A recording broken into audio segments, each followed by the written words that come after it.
दोस्तों मार्केट के अंदर एक बहुत बड़ी जो है गिरावट आज दर्ज हुई और मार्केट का ये जो गिरावट है मैंने सुबह ही टेलीग्राम चैनल पर अपने जो बिल्कुल फ्री है नीचे डिस्क्रिप्शन में लिंक आप ज्वाइन कर सकते हैं बता दिया था कि मार्केट के अंदर एक करेक्शन पेंडिंग है जो कि होना चाहिए।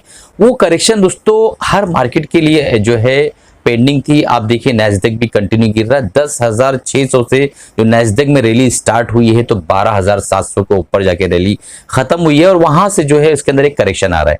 क्या ये जो है रैली खत्म होने वाली है या ये जो करेक्शन है बहुत बड़ा होने वाला है या ये सिर्फ एक पुल बैक है, इसके बाद ये वापस ऊपर की तरफ जाएगा। छोटा सा एक करेक्शन है, चाल के बीच का एक छोटा जो कंसोलेशन या करेक्शन आता है वो है।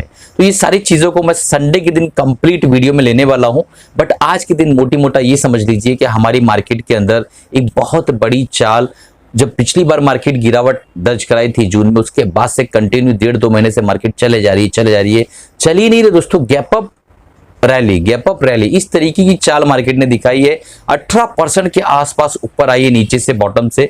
तो इतनी बड़ी चाल के बाद एक छोटा सा करेक्शन जो है बहुत इंपॉर्टेंट है। वो करेक्शन कितना होना चाहिए उसके ऊपर भी हम डिस्कस करने वाले हैं और उसके बाद जो है रैली जब स्टार्ट होगी तो क्या क्या संभावना, सारी चीजें हम आज कल और परसों के बीच में सारी चीजों को धीरे धीरे करके वीडियोस के अंदर बताएंगे। तो कंटिन्यू जो है आप वीडियोस देखिए ताकि आपको एक अप्रोच जो मंडे से हमें मिलने वाला है वो सामने आपके आ जाए और आप उससे फायदा उठा सके। आज का जो हमारा मेन जो टॉपिक है हमारा मारुति सुजुकी। तो दोस्तों इस जो है स्टॉक ने बेहतरीन प्रदर्शन किया लास्ट 2 महीनों के अंदर, लेकिन अभी इसके अंदर मुझे कुछ खास चीजें दिखाई दे रही है। तो वो खास चीज क्या है? एक बड़ी रैली की तैयारी है या इस रैली का एक अख्ताम कह लीजिए, एंड कह लीजिए, ये है। तो वो जो चीज है वो मैं आपको इस वीडियो में बताने वाला हूं, तो बिना स्किप के लास्ट तक देखिएगा ताकि आपको सारी चीजें जो है कंटिन्यू समझ में और हर चीज को आप जो है प्रॉपरली जो है समझ सके और फैसला ले सके। अगर आपका ये स्टॉक में रुचि है, आप लेना चाह रहे हैं या आप बेचना चाह रहे हैं, आपके पोर्टफोलियो में ऐड करना चाह रहे हैं या रिड्यूस करना चाह रहे हैं, तो हर एक एंगल से आप एक डिसीजन लेने के सक्षम हो जाएंगे, आप काबिल हो जाएंगे। दोस्तों इससे पहले वीडियो शुरू करूं, आप लोगों से गुजारिश है अगर आप बिगनर से नए हैं, चैनल को अभी तक सब्सक्राइब नहीं किया सब्सक्राइब कर लीजिएगा, बेल बटन दबा दीजिए ताकि इस तरीके की जब कंटेंट आपके सामने आए तो आप उससे फायदा उठा सके और जो है दोस्तों उससे अपने पोर्टफोलियो को 4 चांद लगा सके। एक हमारा एमएसएम बुलेटिन का जो प्रोग्राम है बहुत ही ह्यूज डिस्काउंट पे अवेलेबल है। सिर्फ और सिर्फ अभी इस वक्त 15 घंटे बचे हुए हैं। 20 तारीख की रात में 12 बजे जो है मैंने जो 70% का डिस्काउंट दे रखा है वो खत्म हो जाएगा। इंडिपेंडेंस डे की जो है खुशी में मैंने रखा था, लगभग 15 दिन तक ये प्रोग्राम चला डिस्काउंट के साथ। तो अभी सिर्फ और सिर्फ आपके पास 14 से 15 घंटे बचे हैं, तुरंत इनरोल कर लीजिए। इसमें आपको मैं जो भी बाय या सेल करता हूं उसके वीडियोस मिलेंगे तो उससे आप बेनिफिट उठा सकेंगे। और 2000 का जो ये प्रोग्राम है सिर्फ और सिर्फ 600 रुपए में आपको मिल रहा है 3 महीने की वैलिडिटी के साथ। अब इससे सस्ता दोस्तों और क्या चाहिए आप बताइए। तो तुरंत फायदा उठाइए, नीचे डिस्क्रिप्शन में लिंक है, आप जाके उससे जो है उसको ज्वाइन कर सकते हैं। चलिए चलते हैं बिना देरी के स्क्रीन पर और देखने की कोशिश करते हैं आज का हमारा मारुति सुजुकी। दोस्तों हम स्क्रीन पर आ गए हैं और मैं स्क्रीन के एनालिसिस शुरू करने से पहले आप लोगों से बताना चाहूंगा कि हमें तो अपनों ने लूटा, गैरों में कहाँ दम था, मेरी किश्ती थी डूबी वहां जहाँ पानी कम था। तो ये जो शेर मैंने कहा है आपके सामने, इसका मतलब आप थोड़ी देर में समझ जाएंगे दोस्तों। थोड़ा सा क्या है कि समझाने के लिए जब शेर कह दो तो बहुत सारी चीजें आसान हो जाती है। तो अब हम चलते हैं सबसे पहले एफआईडीआई के डाटा पे, उसके बाद हम चलेंगे क्रूड ऑयल देखेंगे, मेजर इंडेक्सेस देखेंगे, फिर निफ्टी एनालिसिस, देन जो है हम जो है मारुति सुजुकी के एनालिसिस करने वाले हैं। तो इन बिटवीन मैं कोई भी चैप्टर उठा सकता हूं। सबसे पहले हम उठाएंगे एफआई और डीआई का डाटा। तो यहाँ पे आप समझेंगे कि एफआईज ने जो है आज के दिन भी बाइंग किए पूरी ईमानदारी के साथ, ठीक है। 1110 करोड़ के आसपास की इन्होंने बाइंग की है, बट यहाँ अपनों ने जो है बहुत बड़ा आज के दिन गम दिया है, 1633 करोड़ की प्रॉफिट बुकिंग कर गए। तो ये जो डाटा है इसके ऊपर मैंने वो अशार कहा था कि भाई हमारे डीआईज ने आज बहुत बड़ा जंग बेचा है। और एफआई इंडेक्स ऑप्शन के अंदर जो है 2015 करोड़ के आसपास की सेलिंग की है। इंडेक्स फ्यूचर में भी इन्होंने 1647 की सेलिंग की है और जो है स्टॉक फ्यूचर में इन्होंने 1357 के आसपास की सेलिंग की है। तो कुल मिला के एफआईज ने इस वक्त डाटा तो एक बियरिश जो है बनाकर गए हैं, बट इन्होंने कैश में बाइंग की है। ये बहुत इंपॉर्टेंट पॉइंट है, ठीक है। तो ये चीज है कि आप डीआई जो एग्रेसिवली प्रॉफिट बुकिंग कर रहे हैं, जैसी बात है दोस्तों, जैसा मैंने बताया आपको कि 18% के आसपास अगर प्रॉफिट आ गया है और थोड़ा भी प्रॉफिट ना बुक करो, थोड़ा भी ना बुक करो, तो फिर किस तरह के ट्रेडर और म्यूचुअल फंड ये सारी चीजों में प्रॉफिटिविटी कैसे दिखाओगे अगर बिल्कुल प्रॉफिट ही नहीं बुक करोगे। तो इन बिटवीन प्रॉफिट बुक करना पड़ता है और ये अच्छी चीज भी है, जरूरी भी, मैंने बताया था ऑलरेडी। और मैं पिछले एक हफ्तों से कंटिन्यू जब जब ये हाई पे मार रहा है लगभग 17,250 के आसपास से ही मैं कह रहा हूँ कि थोड़ा थोड़ा प्रॉफिट जो है निकालना शुरू करो। अपने टेलीग्राम पे मैं कंसिस्टेंट बोल रहा हूँ, अगर आप हमारे टेलीग्राम पे जुड़े हैं नीचे जो है डिस्क्रिप्शन में यस और नो लिख के बताइएगा, ठीक है। अब चलते हैं, हम देख लेते हैं ब्रेंट क्रूड ऑयल। तो ब्रेंट क्रूड ऑयल देखिए आज थोड़ा सा एक तरह का बुलिश ही पैटर्न बनाया हुआ है। यहाँ पे आप देख पा रहे हैं नीचे से अच्छी ह्यूज बाइंग चल रही है और देखते हैं किस तरीके का प्रदर्शन करता है। बस ये मान लीजिए कि अगर ये 100 क्रॉस किया तो बहुत तेजी के साथ हम 110 115 तक पहुंचेंगे, और अगर 100 क्रॉस कर दिया तो हमारी मार्केट के अंदर करेक्शन बढ़ जाएगी, ठीक है। वो भी हम देखने वाले हैं कि निफ्टी के अंदर करेक्शन कहां तक आएगी, क्या हो सकता है, सारी चीजें देखने वाले, इसके लिए आप बेफिक्र रहिए। अब चलते हैं नैस्डैक देख लेते हैं। तो नैस्डैक का ये वो चार्ट है जिसमें मैंने डिस्कस किया था कि दोस्तों यहाँ पे आप देखिए 10,600 से हायर हाई इसने बनाना शुरू किया, ठीक है। और यहाँ पे जो है ओवरऑल एक टॉप बनाया, टॉप नहीं कह सकते, रैली का एक कंटिन्यूएशन ही है ये। बट यहाँ पे एक तरह का जो है हाई बनाया, उसके बाद जो वापस जो है नीचे की तरफ आ रहा है। जब तक कि ये लेवल तोड़ नहीं देता है, ठीक है, तब तक कि हम इसको बियरिश नहीं मान सकते, एक करेक्शन ही में इसको काउंट किया जाएगा। ये देखिए यहाँ ऊपर गया फिर नीचे आया, फिर ऊपर गया फिर नीचे आया, ये ऊपर जा रहा है नीचे की तरफ आ रहा है, ठीक है। तो इसको हम लोग जो है ना एक करेक्शन ही कह सकते हैं। अभी इसको हम बियरिश टेरिटरी में चला गया ऐसा नहीं बोल सकते हैं फिलहाल आज की डेट में, ठीक है। अगर वीकली टाइम फ्रेम में देखें तो वीकली टाइम फ्रेम में इसने जो है अपना पैटर्न थोड़ा चेंज किया, बट अभी तक के जो है लॉन्ग टर्म में बुलिश नहीं हुआ। लॉन्ग टर्म में बुलिश होने के लिए इसको 14,600 का आंकड़ा जो है पार करना होगा, तो जाके ये लॉन्ग टर्म में बुलिश हो जाएगा। तो मीडियम टर्म में ये बुलिश है और शॉर्ट टर्म में एक करेक्शन फेज में है, ऐसा मेरा अपना ओपिनियन है, मैं गलत भी हो सकता हूं, ठीक है। अब चलते हैं हम लोग डायरेक्टली मारुति सुजुकी को देख लेते हैं। तो मारुति सुजुकी के अंदर एक बहुत इंपॉर्टेंट पॉइंट मैंने देखा है कि दोस्तों एक चीज है कि आपको बताता हूं दोस्तों, हम सबसे पहले फंडामेंटल देख लेते हैं थोड़ा सा। तो यहाँ पे आप देखेंगे कि प्रोमोटर्स जो है उनकी होल्डिंग 2019 सितंबर में 56.21% थी, और पूरा 3 साल बाद भी अगर देखें तो इन्होंने अपनी होल्डिंग को थोड़ा सा बढ़ाया ही है, घटाया नहीं है। एफआईज की होल्डिंग 23.43% थी, जो कि इन्होंने घटा के अपनी होल्डिंग को धीरे धीरे 21.89%, यानी लगभग लगभग आप समझ लीजिए 1.5% के आसपास इन्होंने अपनी होल्डिंग को घटाया है। डीआईएस की होल्डिंग 15% थी और 18.1%, 3% अपने होल्डिंग को बढ़ाया है। पब्लिक की होल्डिंग 5.34% थी, जिसने घटा के 3.73% के आसपास अपनी होल्डिंग को किया। तो ये डाटा है होल्डिंग्स का। अब हम आते हैं और देखते हैं कि मारुति सुजुकी का मार्केट कैप क्या है।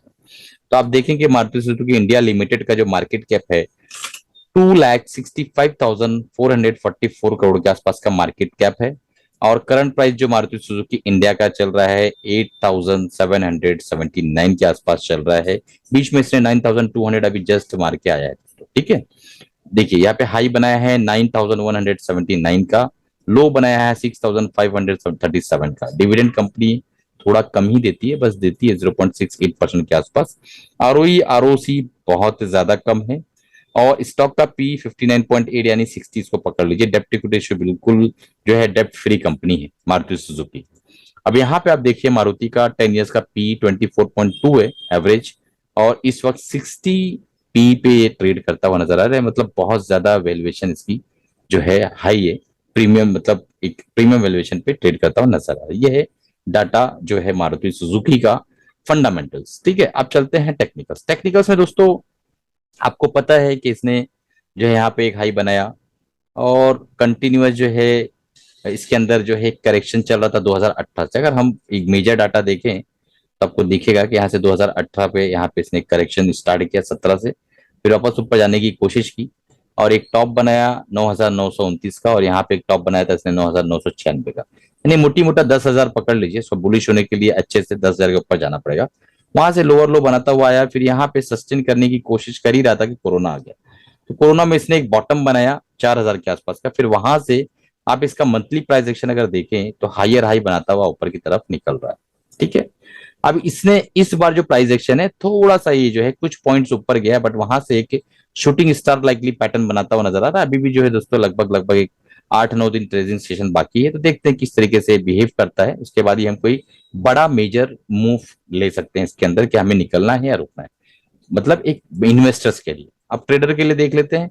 अगर आप medium term to long term trader हैं तो एक बात याद रखिए कि जब भी ये स्टॉक एक, यहाँ पे अगर हम मूविंग एवरेज को देखें तो 200 मूविंग एवरेज वीकली को बड़े अच्छे से सपोर्ट करता हुआ नजर आ रहा है। यहाँ पे इसने ब्रीच किया, बट अगेन ऊपर चला आया, फिर ये तो कोरोना कार्यकाल है, फिर से वापस सपोर्ट शुरू कर दिया।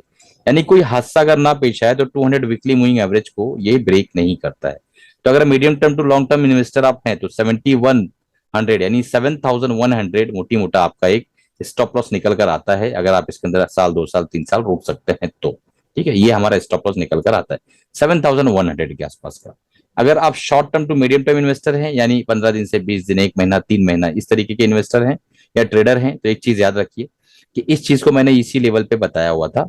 7100 7200 पे 2 बार 3 बार 4 बार उसने जो है, यहाँ पे जो लोग कंटिन्यू मुझे फॉलो कर रहे हैं, देखिए यहाँ पे फिर ये जो एरिया था पेन वाला, यहाँ पे फिर अगेन यहाँ पे, फिर इस जगह पे जो एरिया था यहाँ पे जो है कंटिन्यू जो है मैंने आपको बताया कि यहाँ पे बने रहिए, एक बॉक्स पैटर्न ब्रेक हो रहा है, याद आ रहा है शायद जो लोग हमें देख रहे हैं, ठीक है। और इसने ब्रेक किया तो फिर वापस वीडियो बनाया और मैंने बताया कि ये अब ऊपर की तरफ जा रहा है और ये हमारा टारगेट हो सकता है, ठीक है। उस वक्त हमने बताया था कि 8600 के आसपास का हमारा टारगेट हम निकलेंगे, ओके। तो जिन्होंने उसको देखा होगा तो वो निकल चुके होंगे, बट अभी क्या करना है इस पे डिस्कस करना है। तो अभी दोस्तों अगर हम क्लियर कट यहाँ पे अगर एक डाटा निकालने की कोशिश करें तो हमें समझ में आएगा कि आरएसआई से फिलहाल हमें मीडियम टर्म के हिसाब से कोई ऐसा बियरिश संकेत अभी फिलहाल मिला नहीं, ठीक है। ये हालांकि 50 के नीचे चला गया RSI, but daily time frame में 45 40 तक के आरएसआई जाके रेंज शिफ्ट करके ऊपर की तरफ आ सकता है, उसमें कोई बड़ी प्रॉब्लम की बात नहीं है। अब यहाँ पे अगर हम देखें तो एक मेजर जो मूविंग एवरेज है 20, जिसको ये इस वक्त डेली टाइम फ्रेम में जो है रिस्पॉन्स कर रहा था, यहाँ पे देखिए, यहाँ इसको इसने ब्रीच किया, यहाँ भी ब्रीच कर दिया। तो अब करना क्या है, अगर आप एकदम अल्ट्रा शॉर्ट ट्रेडर हैं, अल्ट्रा शॉर्ट टर्म ट्रेडर हैं, तो आपका जो स्टॉप लॉस निकल कर आता है वो निकल कर आता है 8200 का। और अगर आप थोड़े समय तक रुक सकते हैं तो आपका स्टॉप लॉस 7800 के आसपास का निकल आता है। मैं यहाँ पे जो है ना ड्रॉ करके बता देता हूँ। अगर आप 2 3 महीना होल्ड कर सकते हैं तो आपका स्टॉप लॉस बेजर हो जाएगा 7800 के आसपास। और एकदम अल्ट्रा शॉर्ट टर्म ट्रेडर है तो 8200 के नीचे अगर जाता है तो आपको एग्जिट करना है, ये आपका ऐसा निकल कर आता है, ठीक है। अगर आप माल ऐड करना चाह रहे हैं, सर मुझे माल ऐड करना है, तो आप जब तक के इसका ये हाई जो है 9200, ये हाई ब्रीच नहीं हो जाता, आपको ऐड नहीं करना है। कोशिश करिए कि इस लेवल को तोड़ने के बाद 8600 का लेवल अगर टूट जाता है तो थोड़ा सा माल को रिड्यूस कर दीजिए, चाहिए तो यहाँ एड ऑन कर लेना। बट अभी कोई इस एरिया के अंदर यानी 8600 से लेके और 9200 के बीच में, इस 600 के रेंज के बीच में कोई भी काम आपको नहीं करना है। जो भी माल आपका पड़ा है पड़े रहने दीजिए। देखिए किस तरीके से बिहेव करता है प्राइस, इसको ब्रीच करता है तो आपको माल को कम कर लेना है, इस एरिया के लिए वेट करना, इस एरिया में आता है तो हमें ऐड करना है। और अगर इसको ब्रेक कर देता है तो माल को आप ऐड कर सकते हैं, और इस एरिया के अंदर अंदर जो है आपको माल को बिल्कुल भी ना ऐड करना, रिड्यूस करना भी नहीं है, क्योंकि 20 मूविंग एवरेज को यहाँ पे भी देख लीजिए आप, इसने ब्रीच किया फिर ऊपर चला गया, यहाँ पे इसने ब्रीच किया फिर ऊपर चला गया। तो कहीं ना कहीं 20 मूविंग एवरेज को जब ये बुलिश टेरिटरी में आता है तो अच्छा रिस्पॉन्स करता है, ठीक है। मैं बताता हूँ कैसे। देखिए यहाँ भी इसने रिस्पॉन्स किया, यहाँ भी देखिए 1 ये 2 3 4 बार रिस्पॉन्स किया, तो इस तरीके से रिस्पॉन्स करता है। ये देखिए, समझ रहे हैं आप, यहाँ पे भी रिस्पॉन्स कर रहा था। तो 20 मूविंग एवरेज को ब्रीच करने के बाद ही आपको कोई बड़ा फैसला लेना है, अदरवाइज अभी कोई बड़ा फैसला नहीं लेना है। इसको जो है एज इट इज कंसोलिडेशन में रहने दीजिए, देखते हैं किस तरीके से मार्केट बिहेव करती है। मैं भी यहाँ हूँ और आप भी देख ही रहे हैं कंटिन्यू। बाकी आपको अगर मेजर डिसीजंस लेना है अपने फाइनेंस को लेके तो अपने फाइनेंशियल एडवाइस से एक बार राय मशवरा जरूर ले लीजिएगा। अब चलते हैं दोस्तों हम निफ्टी एनालिसिस पे। इससे पहले बता देता हूँ कि ये वो कोर्स है जिसका मैंने जिक्र किया था आपसे, 2000 रुपीज से 600 रुपीज में 3 महीने तक आप देख सकेंगे कि मैं क्या बाय या क्या सेल कर रहा हूँ वो वीडियो फॉर्मेट पे। तो इसको तुरंत आप इनरोल कर लीजिए, देरी मत करिए, ठीक है। क्योंकि ना कल के बाद यानी परसों से ये फिर वापस ये रेट जो है कंटिन्यू स्टार्ट हो जाएंगे। और अभी कोई जो है मेरा रेट कम करने का कोई इरादा नहीं, हो सकता बड़े कम नहीं होगा दोस्तों, ठीक है। चलिए अब चलते हैं डायरेक्टली हम निफ्टी के एनालिसिस। तो निफ्टी के एनालिसिस जैसे मैंने कल बताया था कि ये वो लेवल है जहां पे निफ्टी आ सकती है। तो 17,700 800 के आसपास ये आ गई, आपके सामने है एक बड़ी कैनल के साथ। इतनी जल्दी आएगी उम्मीद नहीं थी लेकिन आ गई। अब अगर हमारा टारगेट है 17,500, 17,500 मंडे के दिन जो डाटा अभी फिलहाल बता रहा है पॉसिबल आ सकता है, ठीक है। अब डाटा अगर चेंज होता है तो हम भी चेंज होंगे, बस 17,500 तक ये आ सकते हैं। करेक्शन कहाँ कंप्लीट होगी मैं आपको बताता हूँ, बहुत इंपॉर्टेंट है। मुझे ऐसा लगता है दोस्तों कहीं ना कहीं करेक्शन हमारी कंप्लीट होगी इसी एरिया के अंदर। यानी ये जो एरिया दिख रहा है आपको 17,500 से लेके 17,750 के बीच में हमारी करेक्शन है, 250 पॉइंट के बीच में ये वाली करेक्शन कंप्लीट होना चाहिए। दिन कितना लगेगा, तो ये जो है दोस्तों लग सकता है कम से कम, एक समझ लीजिए ना, 4 5 7 दिन भी जा सकते हैं इसके अंदर। तो ये चीज को याद रखिएगा। मैं गलत भी हो सकता हूँ, लेकिन ये मेरा एनालिसिस कह रहा है। हमारा मेजर स्टॉप लॉस क्या हो जहां से हम डिसीजन लेके भाई अब हमें यहाँ रुकना है कि नहीं रुकना है। तो मेजर डिसीजन हमारा दोस्तों निकल कर आता है, मैं आपको बता देता हूँ एक बार। हमारा मेजर डिसीजन निकल कर आता है 17,000 के नीचे जब मार्केट जाना शुरू करती है तो हमें फिर मजबूरन बड़े फैसले करने पड़ेंगे अपने पोर्टफोलियो को लेके।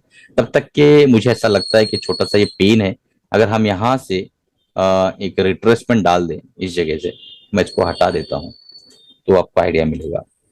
यहाँ से अगर हम एक रिट्रेसमेंट डालें, देखिए यहाँ से मार्केट ने चलना शुरू की, ठीक है, और यहाँ तक गई मार्केट, ठीक है। तो हमारा एरिया निकल कर आता है 16,950, 38.2% का रिट्रेसमेंट आवरली टाइम फ्रेम में। तो यहां तक के करेक्शन तो बहुत ही ज्यादा पॉसिबल है दोस्तों। तो इसके लिए डरना नहीं है, बल्कि आप अपने हिसाब से फैसले लीजिए। आपको अपने फैसले करना है। इस लेवल पे मैंने कहा निकल जाओ, थोड़ा प्रॉफिट बुक करो, इस लेवल पे कहा, यहाँ भी कहा, यहाँ भी कहा, गवाह है जो लोग टेलीग्राम पे, वो गवाह है कि मैंने हमेशा, लोगों को लगता है मैं डरा रहा हूं, डरा नहीं रहा दोस्तों। इसी तरीके से काम होता है। जब मार्केट के अंदर करेक्शन आने रहती है तो डाटा भी वैसे आने लगते हैं, न्यूज भी वैसे आने लगती है, और सारी चीजें समझ में आने लगती है। बहुत मतलब आज इस बार तो बहुत इजी था कि भाई इसको हम लोग पकड़ सके कि भाई क्या होना है। मैं बताता हूँ एक चीज बहुत इंपॉर्टेंट जो आप शायद देखे भी नहीं होंगे। देखिए यहाँ पे एक चीज बहुत इंपॉर्टेंट थी जो मुझे दिखाई दे रही थी। देखिए यहाँ पे आप क्लियर कट देखेंगे ना जब, तो प्राइस एक्शन अगर देखें तो प्राइस यहाँ पे थोड़ा ऊपर की तरफ गया है, आरएसआई नीचे आया है। तो एक मेजर हफ्ता 15 दिन का करेक्शन तो यहाँ सीधा सीधा दिख रहा है कि डाइवर्जन अगर एक बार आवरली टाइम फ्रेम में क्रिएट हो गया तो वो एक हफ्ते की छुट्टी मान के चलो आप, ठीक है। तो चलिए फिर देखते हैं किस तरीके से मार्केट रिएक्ट करते, किस तरीके से हमें काम करना है। मिलते हैं अगले वीडियो में अगले प्रोग्राम के साथ, और अपने फाइनेंशियल एडवाइस से राय मशवरा लेने के बाद ही डिसीजन लीजिएगा दोस्तों। मेरी तरफ से कोई बाय सेल रिकमेंडेशन नहीं है। एमएसएम बुल, अगर आपने एमएसएम बुलेटिन को अभी तक सब्सक्राइब नहीं किया है तो यकीन मानिए कि आप बहुत ज्यादा चीजें मिस कर रहे हैं। चलिए।